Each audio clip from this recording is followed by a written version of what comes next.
بسم الله الرحمن الرحيم. يا أيها الناس اتقوا ربكم الذي خلقكم من نفس واحدة وخلق منها زوجها وبث منهما رجالا كثيرا ونساء واتقوا الله الذي تساءلون به والأرحام إن الله كان عليكم رقيبا. وقال النبي صلى الله عليه وسلم: الدنيا كلها متاع وخير متاع الدنيا المرأة الصالحة، أو كما قال رسول الله صلى الله عليه وسلم.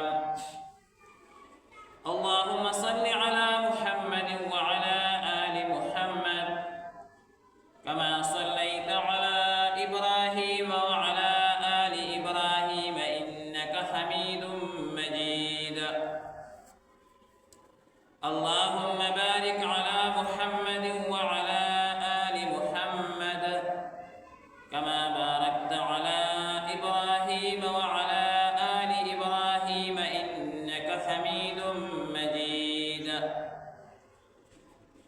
لما عزت مندو تیرا جمعه باندې ماستا سوړان دي دا عرض کړو چې دې موسم کې اکثر د نکاحونو او د ودونو کثرت هغه شروع شي. نو ما تاسو ته د دې په موافقت کې د نکاح فواید هغه ذکر کړو او د نکاح فواید هغه انتهایی سیوا دي. په دې باندې ځان ته مستقل کتابونه لیکل شوي دي، بلکې قرآن مجید کې او احادیث مبارکو کې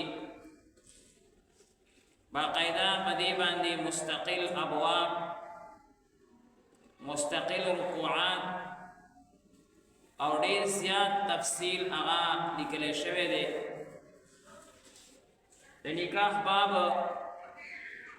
دا په کتابونو کې هغه د احادیثو کتابونه دي، که د فقه کتابونه دي او که داسې تفسیر سره متعلقه دي یا وعظ سره متعلق دي. په دې ټولو کې د نکاح بحث هغه انتهایی طویل او اوږد دی. ډېر زیات تفصیلات په هغې کې عرض شوي دي، ذکر شوي دي. یو څو فواید ما دې دپاره عرض که چې یو انسان هغه په دې دنیا کې ژوند تېروي چې د ګناه نه محفوظ شي او د ګناه نه د حفاظت دپاره اهم څیز چې نبی کریم صلی الله علیه وسلم ښودلی دی صحابه کرامو ته، نو هغه نکاح ده. ځکه ډېرو صحابه کرامو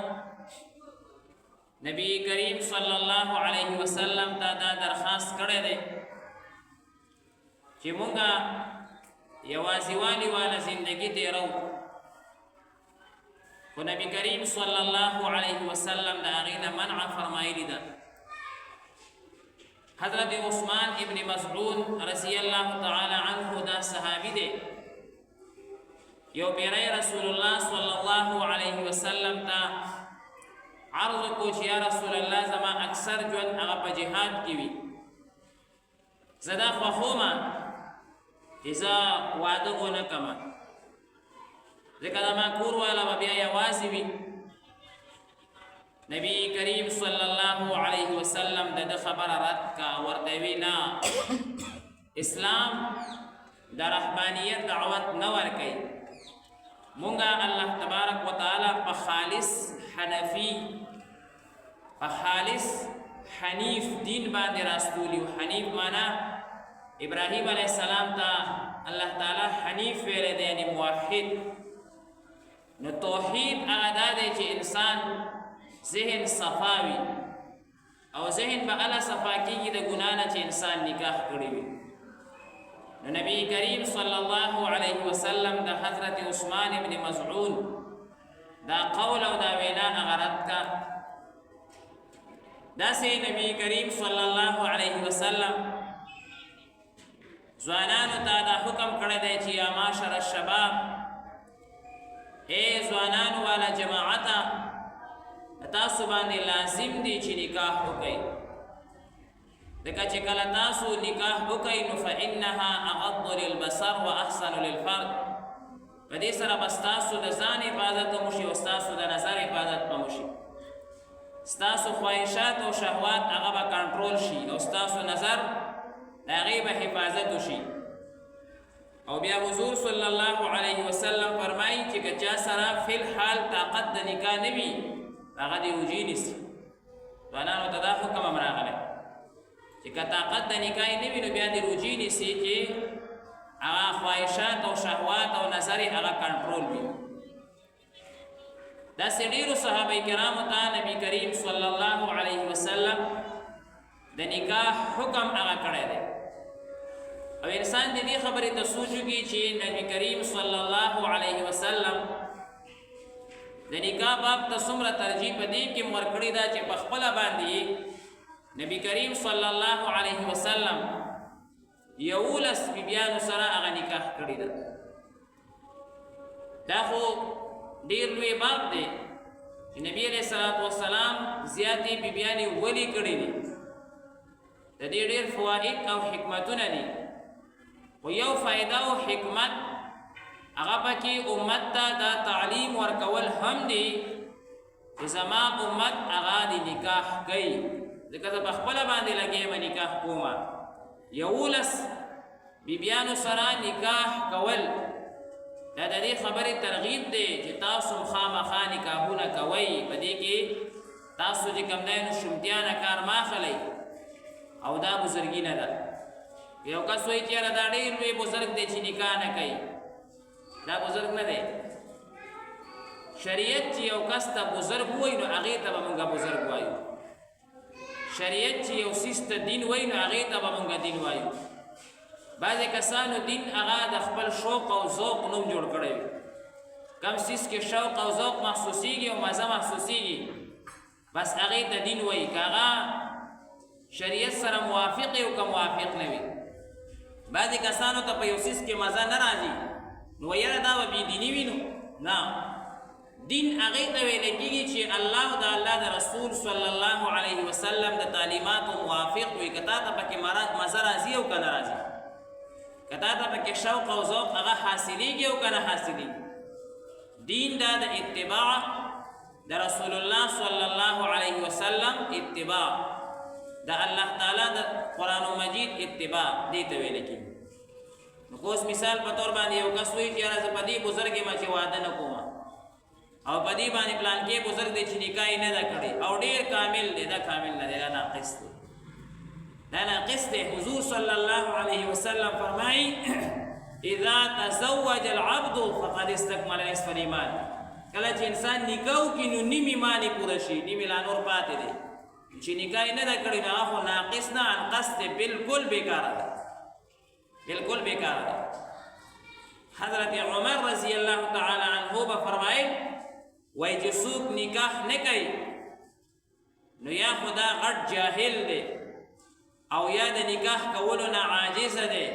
او یا په غټه ګناه کې اخته دی. دریو خبرو نه به خالي نه وي. یا غټ جاهل دی، جهالت خو هم ځان ته بیماري ده، یا عاجز دی د نکاح نه، څه بیماري ده یا پیسې ورسره نشته، او یا په ګناه کې اخته دی، په ګناه کې اخته دی. عبدالله ابن مسعود رضی الله تعالی عنه هغه روایت را نقل دی، مونږ ته به شیخ صاحب رحمت الله علیه دا بار بار وی. عبدالله ابن مسعود صاحب وایي که ما ته پته ولګي چې زما د ژوند 10 ورځې پاتې دي او زما ښځه نشته نو زه به نکاح کوم. ځکه وایي کېدی شي دې 10 ورځو کې مې شیطان دوکه کړي. هغه خلکو په ځان دومره اعتبار نو مونږ څه وایو، مونږ بزرګان یو، کامل اولیاء یو، د نکاح نه کولو ډېر نقصانات دي نن سبا چې معاشره کې څومره فساد خور دی او څومره بدکاري او بدنظري او غلط څیزونه شروع دي هم د دې وجې نه شروع دي چې نکاح هغه خلک نه کوي او زوی ته نه کوي او لور ته نه کوي او نخرې پکې کوي د دې وجې نه ټولې مسلې پیدا شوي ټولې مسلې او بیا چې سبا یې پټکې هغه د خلکو په خپو کې پروت وي او سبا یې بیا نظر ښکته وي نو بیا چې کوم دی نو هغه ټایم وایي کاش چې ما عمل کړی اوس عمل وکړه موقع ده ځان فارغه وه دې ته مه ګوره چې داسې دي او داسې دي او داسې دي بس د پنجابیانو خبره ده میاں بیوی راضي کیا کرے قاضي خبره ختمه وه معامله ختمه وه ځان ته مسلې مه جوړوه خپل عزت مه ختموه داسې نکاحونه مونږ تړلي چې ډېر عزتدار مور او پلار خو چې کله د هغه زوی نه دي منلي او د لورې نه دي منلي بیا داسې شرمولې دي چې د عزت تاجونه به یې په سر د خلکو روغې به یې کولې فیصلې به یې کولې بیا نظرونه ښکاره بیا په سترګو کې غاټې اوښکې راځي بیا چې کوم دی نو هغه جاړي بیا ډېر فساد ته مخامخ شي دا فساد کوم ځای نه پیدا شو دا فساد مونږ د خپل ځان نه پیدا کړو مونږ په شریعت عمل نه کړی په شریعت باندې مونږ عمل کړی وی او باقاعده لور هغه ځوانه شوی وی مونږ ته پوسټ کړی وی زوی ځوان شوی وی مونږ ته پوسټ کړی وی او فکر مو شروع کړی وی او غم مو شروع کړی وی هېڅ مسله به مخې ته نه راغله ولیکن چې مونږ په شریعت باندې عمل نه کوو او مونږ وایو چې یاره دا به داسې کېږي او بیا به داسې کېږي او بیا به داسې کېږي او ډېر پکې دا وایي یاره ځان ته به وګټي وبکي نوکري به وکړي بیا به وکړي او دا به وشي او دا به وشي بیا چې کوم دی نو ورته مسایل وګوري دا یې عزتي او هېڅ هم چې کوم دی راغلی د نکاح نه کولو ډېر نقصانات ډېر زیات نقصانات حضرت معاذ رضی الله تعالی عنه هغه وی که زما زنکدن هم شي نو زه به زنکدن بې نکاح نه خوښومه ځکه چې وی اسې نه الله ته مخامخ شمه او په زړه کې مې د بل چا مینه د خپله ښځې مینه کوي خو ګناه نه ده خو د پردۍ ښځې مینه چې بړه کې وي بیا خو ګناه ده وایي اسې نه چې زه مړ شمه او الله ته مخامخ شمه او پړه کې مې چې کوم دی نو د بل چا مینه وي الله ته به څه جواب ورکړو ډېر اهم څیز دی د مارونو په دې کې چې کوم دی نو ډېر پلاران ډېر مشران کوتاهي کوي غلط سوچونه او چې کوم دی نو وایي یاره دا خو د مولایانو خبرې دي او دی د څه نه خبر دي او دی داسې دي او داسې دي موږ چې د سره خبر یو هغې نه د خدای تاسو اړو خبرئ نه موږ خو د نکاحونو ته هم ځو او د روغو ته هم خلک بوځي او د مسجد ته هم دا خلک را روان دي او ته به وایې چې یاره زما چې کوم دی نو زوی ډېر پاک او صالح او نیک دی او هغه د نکاح سره څه تعلق دی هغه خو چې کوم دی د ښځو شوق نه لري او خبرې موږ سره ویټوي بهرحال چې په خپله باندې باقاعده سوچ وکړو او چې د چا نکاح نه وي بس باقاعده چې کوم دی نو دا یو سنت عمل دی نه د شرم خبره ده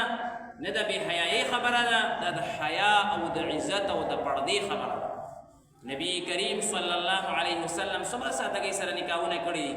ساری نه تاسو ته حدیث مبارکو کې هغه ذکر کېږي د ازواج مطهراتو حالات هغه شروع دي چې څومره اسانۍ سره او سادګۍ سره باقاعده نبی کریم صلی الله علیه وسلم نکاحونه کړي دي مه ورکوه دنیا ته روټیانې ضروري نه دي فرض نه دي واجب نه دي ما د دنیا چې کوم دی نو راغواړه بله موقع باندې به ورکړي الله به درکړي بله موقع باندې به ورکړي ضروري خو نه ده سنت طریقه پوره کړي دا خپل اولاد فکر دا په موږ باندې باقاعده لازم دی په هر انسان باندې لازم دی او بیا چې ځوان شي او ګناه کوي هغه ټوله سزا چې څنګه هغه ته میلاویږي داسې باقاعده والدینو ته میلاوي والدین پکې بالکل شریک دي ځکه څوک زوی خو پلار ته داسې نشي ویلی چې ما ته دا